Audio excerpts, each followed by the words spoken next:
ಕನ್ನಡಕ್ಕೆ ಸ್ವಾಗತ. ನಾನು ನಿಮ್ಮ ಸುಪ್ರಭಾ ಸತೀಶ್. ಊಡಿ ಚಿನ್ನಿಗೆ ಬೆಂಬಲವಾಗಿ ನಿಂತ ಬೀದಿ ಬದಿ ವ್ಯಾಪಾರಿಗಳು.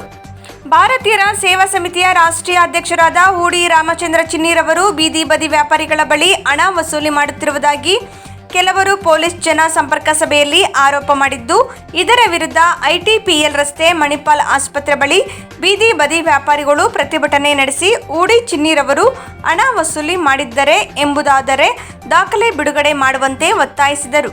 ಈ ಬಗ್ಗೆ ಪ್ರತಿಕ್ರಿಯೆ ನೀಡಿರುವ ಭಾರತೀಯ ಸೇವಾ ಸಮಿತಿ ರಾಷ್ಟ್ರೀಯ ಅಧ್ಯಕ್ಷ ಊಡಿ ಚಿನ್ನಿ ಹಲವು ವರ್ಷಗಳಿಂದ ಬೀದಿ ಬದಿ ವ್ಯಾಪಾರಿಗಳ ಪರವಾಗಿ ಹೋರಾಟ ಮಾಡಿಕೊಂಡು ಬರುತ್ತಿದ್ದು, ತಮ್ಮ ಹೆಸರಿಗೆ ಕಳಂಕ ತರಬೇಕೆಂಬ ಉದ್ದೇಶದಿಂದ ಈ ರೀತಿಯ ಆರೋಪ ಮಾಡಿದ್ದು, ಬೀದಿ ಬದಿ ವ್ಯಾಪಾರಿಗಳ ಬಳಿ ಹಣ ವಸೂಲಿ ಮಾಡುವ ಯಾವುದಾದರೂ ದಾಖಲೆ ಇದ್ದರೆ ಬಿಡುಗಡೆ ಮಾಡುವಂತೆ ಒತ್ತಾಯಿಸಿ ತಮ್ಮ ವಿರುದ್ಧ ಸುಳ್ಳು ಆರೋಪ ಮಾಡಿರುವವರ ವಿರುದ್ಧ ಹೋರಾಟ ಮಾಡುವುದಾಗಿ ಎಚ್ಚರಿಸಿದರು.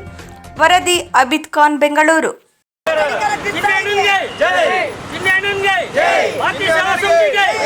ಪೆಲೆಂಟಿ ರೋಡಲ್ಲಿ ನಮ್ಮದು ಅಂಗಡಿ ಇದೆ.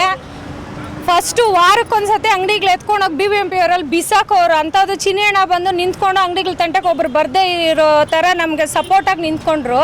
ಹೊಸ ಅಂಗಡಿಗಳು ಬರ್ತಾರೆ, ರೌಡಿಸಮ್ ಮಾಡೋ ಅಂಗಡಿಗಳು ಇಕ್ಕೋತಾರೆ. ಬೇಡ ಅಂತ ಒಳ್ಳೆ ಮಾತಲ್ಲಿ ಚಿನ್ನಣ್ಣಂಗೆ ಹೇಳೋಕೆ ಹೋದರೆ ಈ ಥರ ವ್ಯಕ್ತಿತ್ವದ ಮೇಲೆ ಬರೆ ಎಳೆಯೋ ಕೆಲಸ ಮಾಡ್ತಾರೆ ಸರ್. ಈ ಥರ ₹1 ನಾವು ಯಾರಿಗೂ ದುಡ್ಡು ಕೊಟ್ಟಿಲ್ಲ, ಕೊಡೋದು ಇಲ್ಲ ಅಂತ ಹೇಳಿ ಅಂತ ಚಿನ್ನಣ್ಣ ನಮಗೆ ಹೇಳ್ಕೊಡ್ತಾರೆ.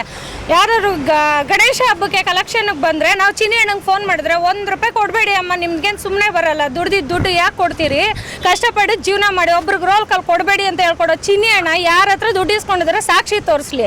ಕೆಲವು ಪುಂಡುಪೋಕ್ರಿಗಳು ಏನು ಅವ್ರು ಚಿನ್ನಿಯವರು ಒಳ್ಳೆ ಕೆಲಸ ಮಾಡಿದ್ರು, ಅವರು ಲಂಚಗಳು ತಿಂದು ರೌಡಿ ಜಾಮ್ಗಳು ಮಾಡ್ತಾಯಿದ್ರು. ಆ ರೌಡಿ ಜಾಮ್ಗಳು ನಿಂತೋಗಿರೋದಕ್ಕೋಸ್ಕರವಾಗಿ ಇವಾಗ ಚಿನ್ನಿಯವ್ರ ಮೇಲೆ ಆಪಾದನೆ ಹಾಕಿದ್ದಾರೆ. ಅವರು ಎಂಥವನೇ ಆಗಲಿ ನಾವು ಖಂಡಿತವಾಗಿ ಅವ್ರ ಮೇಲೆ ಉಗ್ರವಾದ ಹೋರಾಟ ನಾವು ಮಾಡ್ತೀವಿ. ಇನ್ನೂ ಮುಂದಿನ ದಿನಗಳಲ್ಲಿ ನಾವು ಹೋರಾಟ ಮಾಡೇ ಮಾಡ್ತೀವಿ.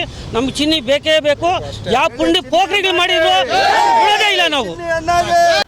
ನಮಸ್ಕಾರ, ನಾನು ನಿಮ್ಮ ಭಾರತೀಯರ ಸೇವಾ ಸಮಿತಿ ರಾಷ್ಟ್ರೀಯ ಅಧ್ಯಕ್ಷರು ರಾಮಚಂದ್ರ ಊಡಿ ಚಿನ್ನಿ. ಏನಿವತ್ತು ಸಮಾಜದಲ್ಲಿ ಯಾರು ಒಳ್ಳೆ ಕೆಲಸ ಮಾಡ್ತಾರೆ ಅವರನ್ನು ತುಳಿಯಕ್ಕೆ ನೋಡೋದು ಬಹಳ ವಿಶೇಷ ಆಗಿಬಿಟ್ಟಿದೆ ಜನಗಳಿಗೆ. ಯಾರು ಒಳ್ಳೆ ಕೆಲಸ ಮಾಡ್ತಾರೆ ಅವ್ರನ್ನ ತುಳಿಬೇಕು, ಅವರನ್ನು ಮಟ್ಟ ಹಾಕಬೇಕು, ಅವರನ್ನು ಏನೇ ಮಾಡಿ ಅವ್ರ ಹೆಸರನ್ನು ಕೆಡಿಸ್ಬೇಕು ಅನ್ನೋದೇ ಜನಗಳ ಉದ್ದೇಶ ಜಾಸ್ತಿ ಇರುತ್ತೆ. ಆ ಒಂದು ಕಾರಣದಿಂದ ಇವತ್ತು ನಾವು ಸುಮಾರು 15 ವರ್ಷಗಳಿಂದ ಬೀದಿ ಬದಿ ವ್ಯಾಪಾರಿಗಳಿಗೆ ಎಲ್ಲ ರೀತಿಯಲ್ಲಿ ಅವ್ರಿಗೆ ರಕ್ಷಣೆ ಕೊಡೋದ್ರ ಮೂಲಕ ಅಲ್ಲಿ ಎಲ್ಲ ರೀತಿಯ ಸಮಸ್ಯೆಗಳು ಸ್ಥಳೀಯ ರೌಡಿಸಮ್ ಮಾಡ್ತಾಯಿದ್ರು. ಸ್ಥಳೀಯವಾಗಿ BBMP ಪ್ರಾಬ್ಲಮ್ ಆಗಲಿ, ಅಲ್ಲಿ WIPIA ಇಂಡಸ್ಟ್ರಿಯಲ್ ಅಸೋಸಿಯೇಷನ್ ಆಗಲಿ, ಏನೋ ಇನ್ನಿತರ ಎಲ್ಲ ಇಲಾಖೆಗಳಿಂದ ಅವ್ರಿಗೆ ಸರ್ಕಾರದಿಂದ ಆದೇಶಗಳು ಕೊಟ್ಟು ಪೊಲೀಸ್ ಇಲಾಖೆ ಇನ್ನಿತರ ಎಲ್ಲ ರೀತಿಯಲ್ಲಿ ತೊಂದರೆಗಳು ಅನುಭವಿಸ್ತಾ ಇರ್ತಕ್ಕಂಥ ಬೀದಿ ಬದಿ ವ್ಯಾಪಾರಿಗಳಿಗೆ ಭಾರತೀಯರ ಸೇವಾ ಸಮಿತಿ ಸುಮಾರು 15 ವರ್ಷಗಳಿಂದ ಅವ್ರಿಗೆ ಎಲ್ಲ ರೀತಿಯ ಒಂದು ರಕ್ಷಣೆ ಕೊಟ್ಕೊಂಡು ಅವ್ರಿಗೆ ಲೈಸೆನ್ಸ್ಗಳು ಸುಪ್ರೀಂ ಕೋರ್ಟ್, ಹೈಕೋರ್ಟ್ ಆದೇಶ, ಹ್ಯಾಕರ್ ಝೋನ್ ಪ್ರಕಾರ ಅವ್ರು ಬದುಕೋದಕ್ಕೆ ರೈಟ್ಸ್ ಇದೆ ಅಂತೇಳಿ ನಾವು ಹೋರಾಟಗಳ ಮುಖಾಂತರ ಅವ್ರಿಗೆ ಪ್ರತಿಯೊಂದು ವಿಚಾರದಲ್ಲೂ ಏನೇ ಸಮಸ್ಯೆಗಳಾದ್ರೂ ಅವ್ರ ಜೊತೆಗೆ ನಾವು ಕೈ ಜೋಡಿಸ್ಕೊಂಡಿದ್ವಿ.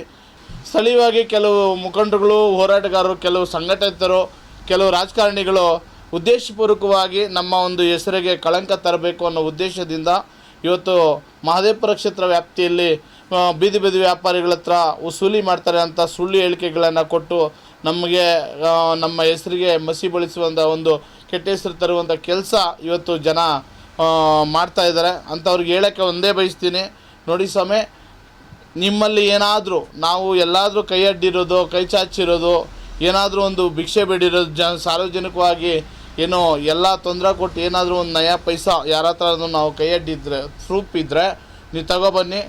ನಾವು ಏನು ಕಾನೂನು ಶಿಕ್ಷೆ ಕೊಡುತ್ತೆ ಅದಕ್ಕೆ ನಾವು ಶಿಕ್ಷೆಗೆ ನಾವು ಸದಾ ಸಿದ್ಧರಾಗಿರ್ತೀವಿ. ಶಿಕ್ಷೆ ಕಾನೂನಿಗೆ ಗೌರವ ಕೊಡ್ತೀವಿ. ಅದನ್ನು ಬಿಟ್ಬಿಟ್ಟು ನೀವು ಉದ್ದೇಶಪೂರ್ವಕವಾಗಿ ಈ ಥರ ಒಂದು ಹೆಸರನ್ನು ಹಾಳು ಮಾಡುವಂಥ ಕೆಲಸ, ನಾವು ಮಾಡುವಂಥ ಕೆಲಸಗಳಿಗೆ ಅಡ್ಡಿಪಡಿಸಿ ಜನರ ಜೀವನದಲ್ಲಿ ಆಟ ಆಡೋಕ್ಕೆ ಹೋಗ್ಬೇಡ್ರಿ. ಆದರೆ ಬಡವ್ರ ಶಾಪಕ್ಕೆ ಮಾತ್ರ ತಪ್ಪಿಸ್ಕೊಳಕ್ಕಾಗಲ್ಲ. ನೀವು ಕರೆಕ್ಟಾಗಿ ಮಾನವೀಯತೆ ಇದ್ದರೆ, ನಿಮ್ಮಲ್ಲಿ ತಾಕತ್ತಂತಿದ್ದರೆ ನೀವು ಜನರ ಸೇವೆ ಮಾಡಿರಿ, ಇಲ್ಲ ಮಾಡೋರಿಗೆ ಬಿಡ್ರಿ. ಹಂಗಂತೇಳ್ಬಿಟ್ಟು ಬೇರೆಯವ್ರ ಕಾಲು ಎಳಿಯೋಕ್ಕೆ ಬರಬೇಡ್ರಿ. ಬಡವ್ರ ಪರವಾಗಿ ಸದಾ ನಾನು ಧ್ವನಿ ಎತ್ತೀನಿ. ನಾವು ಬದುಕಿರೋವರೆಗೂ ಜನರ ಸೇವೆ ಮಾಡೋದಕ್ಕೆ ಸಿದ್ಧರಾಗಿರ್ತೀವಿ. ಯಾವ ಪಕ್ಷಕ್ಕೂ ನಾವು ಬೆಂಬಲ ಕೊಡಲ್ಲ, ವಿರೋಧ ಮಾಡಲ್ಲ. ಆದರೆ ಜನರು ಬಡವರು ಇರೋದಕ್ಕೆ ಸಮಸ್ಯೆಗೆ ಏನಾದರೂ ಬಡವರಿಗೆ ತೊಂದರೆ ಕೊಟ್ಟರೆ ಮಾತ್ರ ಯಾವ ಪಕ್ಷ ಅಂತಲೂ ನೋಡಲ್ಲ, ಅವ್ರಿಗೆ ಬುದ್ಧಿ ಕಲಿಸುವಂಥ ಕೆಲಸ ಮಾಡ್ತೀವಿ. ಯಾವ ರಾಜಕಾರಣಿನೂ ಬಿಡಲ್ಲ, ಯಾವ ಅಧಿಕಾರಿಗಳಿಗೂ ಬಿಡಲ್ಲ.